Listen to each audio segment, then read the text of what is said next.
Good afternoon. You'll notice that my name is Murumets, and you would also notice that the co-chair of today is Murumets. So my cousin is Chris Murumets, and I am wildly honored that he invited me to speak with you today. So I'm thrilled to be here. There's probably nothing that Chris would ask me to do that I wouldn't say yes to. And then as I was preparing for this, I was thinking, why did I say yes again? That's my big question. It's very nerve-wracking. I don't want to let him down. In any case, I'm humbled by the other illustrious speakers that I'm speaking with you so thank you. Yes, so when I was thinking about the power of the question, that's a honkin' huge question into itself. And I thought, wow, where would I start? So I started thinking about myself and thinking, well, what is the question that's been driving me, at least for the last 30 years? And it really is, how do I go change the world? So I'm here on this earth. What's the value add? What am I supposed to contribute? How am I supposed to make this world a better place? And so as I was thinking about me, then I started thinking about the organization that I have the privilege of running, and how does that little organization also change the world? And so that truly is where we're going to go for the next 18 minutes, and I assure you I'm not supposed to be past 1 minute past 18 minutes. What I thought would be a great place to start is just with me, to give you some context for the conversation. So I did an MBA. I come from the business world, and was consulting for several years, and I didn't think I was doing whatever it was that I was supposed to be doing on this earth. So I left and I did a Master of Social Work, and I went into child welfare, and I felt like I wasn't changing the world, though, one family at a time. So my business partner said, hey, do you want to come back? I went back. So I was back in consulting, and one of my clients offered me a job. And you'll hear as I tell you the story of my career, there's one underlying theme. I have been woefully underqualified for every job I've ever gotten. So I'm an EVP at a merchant bank. And I'm EVP of what? He said, I don't know, we'll figure it out. The year before I arrived, they had lost $64 million. It's quite a lot of money. And what they did was they had interest in about 11 different businesses in 11 different sectors. And it made no sense at all. Again, not knowing what I was doing, we just started taking care of the business sort of where it was bleeding most profusely. And we divested ourselves of almost all of the businesses with the exception of two. We kept the real estate business here in Canada, and then there was a telecom business in the US. And you have to know, I'm so not technologically advanced at all. And my mom came to visit us one time when I was married, and the VCR was flashing. And I know some of you don't even know what a VCR is, but anyways, VCR was flashing. She goes, you kids, why don't you fix that? Put some tape over it. So those are my technological roots. That's where I come from, and I end up running a technology company, and my friends are like, a technology company? You? I said, hey. I'm the last guy standing. The guys that were running it were losing us $1 million a month. I got to be better than that. So my colleague, Marianne Bernardo, who's here, we were together then, and we've stayed together for many, many years. And together, you know, we walked through brick walls for 4.5 years. We took a business that was losing $1 million a month. We turned it around. We had businesses, by the way, in San Diego, LA, Salt Lake City, Pittsburgh, New York. We turned it around, and the thing I was most proud of for those 5 years of really crazy time was that no manager voluntarily left. We created this really magical culture, and we were able to move it from a negative position to at least break even and at times positive. At that point, it was the right thing to do. We sold the business. And that was the right thing for our shareholders. That was the right thing for our employees. And the board had tied me tightly into the success of that business. And so that meant the sale of that business. And so I did very well when we sold the business, and I kind of retired. So I hung out, I reacquainted myself with my family and friends. I said, hey, I'm back. And I traveled. I lived in France for 3 months, did French immersion, and got home. And a friend of mine who's an executive search guy, he phoned me and he said, Cal, I've got like your dream job. I said, you know, I'm not sure if I'm going to work again. I'm pretty happy. I've got a good life. He said, no, come see me. It was ParticipACTION. And I said, you know, I remember ParticipACTION from when I was a kid. I'm not really sure what they do. In any case, I threw my hat in the ring and I ended up with a job. And yet again, woefully underqualified for my job. I had no clue what I was doing in the not-for-profit world. So let me tell you about ParticipACTION and how this little organization is about ready to change the world. So some of you will remember ParticipACTION, and let me just do a little test. So how many of you remember the 60-year-old Swede? Okay, just want to tell you, you're a tad older than me. How many remember the Canada Fitness Awards? The Award of Excellence, Flexed Arm Hang? Okay, I'm sorry to tell you, you're about in my era. And then how many only remember Hal and Joanne? God bless you, you're younger than me. Anyways, I sit on planes often with my job, and everyone has some beautiful, fond memory of ParticipACTION. It is truly, as Steve said, it's an iconic Canadian brand, and it was around for 30 years, and it did unbelievably progressive things at the time. So when I was hired in 2007, we decided to bring it back. And so yet again, Marianne and I end up joining forces, and we're working out of my dining room. We have no organization, we have no employees, we had a little tiny bit of money, and we had no strategy. We created a strategy, we created an organization. 6 years later, we've got our little ParticipACTION, and I would tell you, I jump out of bed every day to do what I get to do. I'm unbelievably lucky. ParticipACTION coming back is cool. The reason for ParticipACTION coming back, not so cool. So you can read here, 3.2 million deaths each year related to physical inactivity. I would also tell you there are 25 chronic diseases directly linked to physical inactivity. So kids today are experiencing chronic disease conditions and symptoms that they should never be experiencing, diabetes, even cardiovascular disease, that they shouldn't be experiencing until they're in their 50s, 60s, 70s, 80s. We know that only 15% of our adults meet the daily physical, or the guidelines, the physical activity guidelines, and that's 150 minutes of physical activity per week, so half an hour a day, 5 days a week. We know that physical inactivity costs Canadian taxpayers approximately $6.8 billion, or 3.7% of healthcare costs per year. And let me just tell you about this province alone. So in Ontario, if we don't change the trajectory of healthcare costs, healthcare will consume almost 80% of the provincial budget in less than 10 years. That is in our lifetime, that's not our kids' generation. That's crazy. And talking about kids, we know that kids today are fatter, rounder, weaker, and less flexible than they were a generation ago. We know that kids today, only 5% of our kids meet the daily physical activity guidelines. That means 95% of our kids in this country do not get an hour of physical activity a day. And I don't mean donning spandex and heading to the gym, I mean playing, being kids. 95% of the kids don't get an hour of that a day. And I'd also tell you that our kids spend on average 8 hours per day on screens, every day, 7 days a week.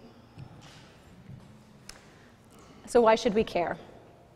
If you think about those healthcare cost trajectory that I just mentioned, it is completely unsustainable, economically completely unsustainable.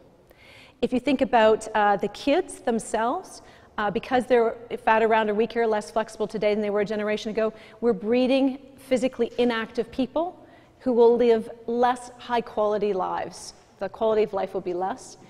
And we know that, and this study is disputed, but there is a possibility that this generation of kids will have a shorter life expectancy than the life expectancy of their parents. And that's the first time in history that's ever been reversed. So the question, how does one small organization effect change? How does one small organization change the world? And our answer is partnerships. And everyone and their brother talks about partnerships. Everyone says they're a partner. I'm called a partner every day by somebody. I even just called Marianne my partner. She's not my life partner, I want to be clear. She's my business partner. Not that there's anything wrong with that, but I wanted to make sure Marianne didn't get stuck with me in that little story. But partnerships. And so what are partnerships? And ParticipACTION works very, very hard to be sure that we have authentic partnerships. So we work with organizations right across the country in sport, physical activity, leisure, recreation, health promotion, education, and they joined our ParticipACTION network. And there are 3,500 organizations in our ParticipACTION network, and the whole idea is to say, how do we take all of us together and make 1 + 1 = 26? Not 1 + 1 = 2, or worst case, 1 + 1 = 1 or 0. There are many, many organizations in the physical inactivity world. It's a cause that's starting to get momentum, thank heavens. People care about the cause. Everyone and their brother wants to be part of the solution, but we can't step on each other's toes. It can't be cluttered. We need to be sure that we're doing partners in an effective way, strategic partnerships that move us from a vision strategically all in the same direction. When I first took over at ParticipACTION, I went across the country, 13 provinces and territories, spoke with not-for-profit organizations right across, and I asked them, I said, how do you feel about ParticipACTION coming back? And they said, not so great, actually. We think that you're going to steal all the money, We think that you're going to steal the limelight, and we think you're going to compete with us on programs at the grassroots level. I said, okay, business is only about relationships, and all I can do is give you my word, but I will hold true to my word. We will not steal all of the money, and in fact, we use this unbelievable brand equity to attract money to the sector, and we deploy monies back out. And last year, our little organization deployed $1 million back out. We will not steal the limelight. We'll use our unbelievable brand equity. So when we started, 80% of Canadians knew our brand. Now 90% of Canadians know our brand. 93% of moms know our brand. 98% of those moms trust our brand. We'll use that unbelievable brand equity, and we'll let you co-brand with us so we can give you leverage off our incredible equity. And we will not compete with you at the grassroots level. In fact, what we'll do is we'll create national properties, and then we'll deploy resources out to you in the grassroots, so that in the communities, in the grassroots, so you can create demand for the businesses that you're running, the programs that you offer. So that's truly how we defined partnerships. And I come from a publicly traded company, so we measure everything before, during, and after. We measure our partnership network, and of those 3,500 organizations, 99% of them told us this year that they believe ParticipACTION is creating value, and they trust us. So when you think about partnerships, really ParticipACTION's in two businesses. We are here to inspire Canadians to be more physically active and inspire society to help us do so, and to build capacity at the grassroots level. So when we're doing national campaigns, our most recent one is Bring Back Play. Hopefully you've seen it. And it's all about our kids just being kids and playing yet again. We take a national program and we create partners across the country, and they actually deploy that program at the community level. So you might go to a YMCA and you might see our video or a commercial playing on one of their videos in the lobby. You might go to a Boys and Girls Club and you'll see our posters talking about Bring Back Play. So we try to drive what we're doing nationally to the community level. Then on the capacity building side, we've created sort of three philosophies around what is an authentic, true, strategic partnership, so that we can leverage and have 1 + 1 = 26. And so one is, everyone has a role to play. Organizations and people, by the way, but organizations want to know that they can make a difference, that they're going to contribute. Organizations and communities, they want to know that they can make a difference, that they can be part of changing the world. And so when Don was running Sun Life, Don Stewart, by the way, whom you're going to hear from next, was running Sun Life Financial, we were partners, ParticipACTION and Sun Life. Again, he's not my life partner, I just want to save Don as well. I think I have a life partner, though. My mother is so excited, she's meeting him on Monday. Anyways. So Dawn, Sun Life, back to business, ParticipACTION. And so we created a property called Inspire the Nation. And we were able to get communities across the country to understand they could play a role. They could help us go change the world. And the results of that are, and as I understand it, at Sun Life for that quarter, and I think 2 or 3 quarters right around Inspire the Nation, they had higher PR numbers, higher media impressions than Manulife, and it was the first time in history. So we had good results. A second philosophy is that we all want to be part of something bigger. So in partnerships, we want to make sure people know that they're part of something bigger. And the whole idea of that was, you know, you're joining, we've got a vision, we're going to go change the world, and you're going to be part of us achieving that vision. And my example there is Sports Day in Canada. So while I'm not allowed to advertise, I'm just telling you now, Sports Day in Canada this year is November 30th. I want to advertise that. And it'll be our 4th year running. And when I went to the president of CBC Sports, I said, hey, Scott, I want to do a Sports Day in Canada. You know, you have Hockey Day in Canada, you have Soccer Day in Canada, you should have Sports Day in Canada. And I want CBC to be our media partner. He said, nah, we don't want to do it. There's no way you can pull all of the sport organizations together. Those guys all fight, they're competitive, they're athletes. They're never going to come together. I said, I promise you I will get the sport community together if you promise me to be our media partner. He said, I'm only doing it because it's you. I said, that's all I need.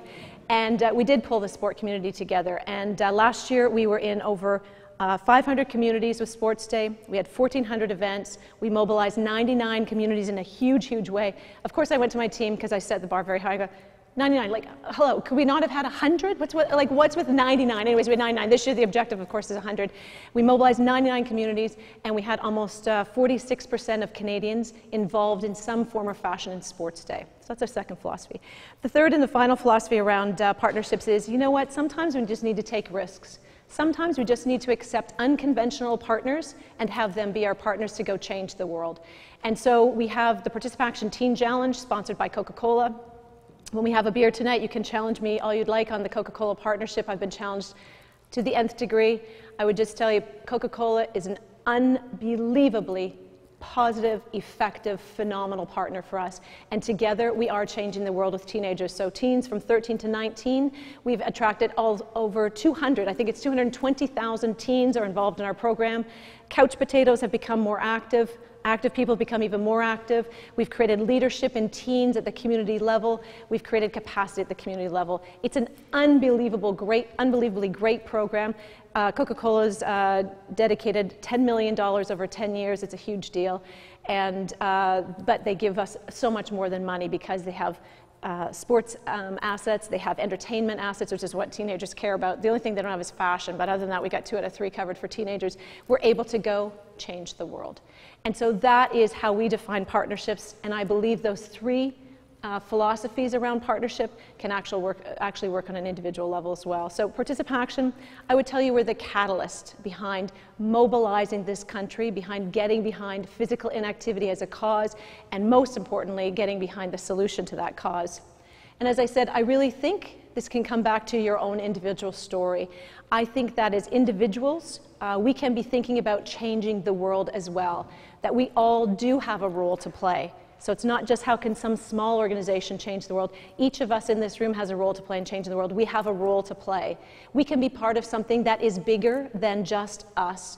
And we do need to take risks. We do need to be courageous. We need to go and understand that each of us has a role to go change the world. I believe strongly that we can change the world.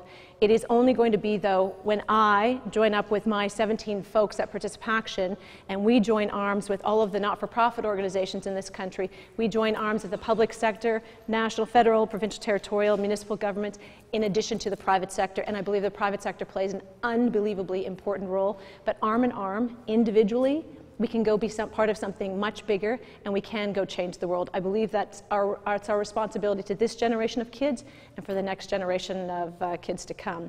I'd like to show you a little video, and then I'll just close out with some remarks. There is a crisis in Canada. A crisis of epic proportions. Canadians are simply not moving enough. Nearly half of the adults in this country are overweight or obese. Kids now spend almost 6 hours a day in front of a screen and more than 7 hours on weekends. In fact, for the first time in modern history, our children's lifespan will most likely be 2 to 5 years less than our own. The implications are staggering. But all is not lost. There are Canadians out there who are tackling this crisis head-on. So let's hear it for the movers and shakers, the ones who shake what their mama gave them. Folks who'd rather step up to the plate than up to the buffet. It's time to celebrate people who play soccer with their feet, not their thumbs. The ones who aren't caught in the World Wide Web. Canadians who open doors and close down windows. People who know there's no downside to being outside. They're the ones who have decided to make a change, to walk instead of drive, to bowl instead of bingo. They know move it or lose it isn't just a t-shirt, it's a calling. These people would rather be jumping beans than couch potatoes. They're not inert in eating dessert. They're out there, active and alive. Let's celebrate the mums and dads who know that you can never underestimate the power of a parent and lead by example. Let's hear it for the people who know that if you don't drive it, it rusts. The ones who know that a run around the block is anything but run-of-the-mill. Let's hear it for the folks who aren't afraid to take the little steps to make a big change. It's time for Canada to start a movement for movement. It's time to participate. It's time for action. It's time for ParticipACTION. I've seen that video many times, and it touches my heart every time. I do believe strongly that we can go change the world. I tell you, I jump out of bed every morning. I love what I get to do. I am unbelievably privileged. And I know that this is where I want to be, and this is the cause I'd like to be at as we go change the world.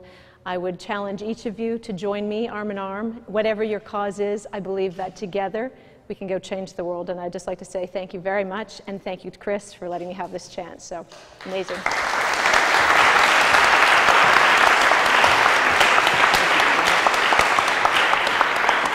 Right on.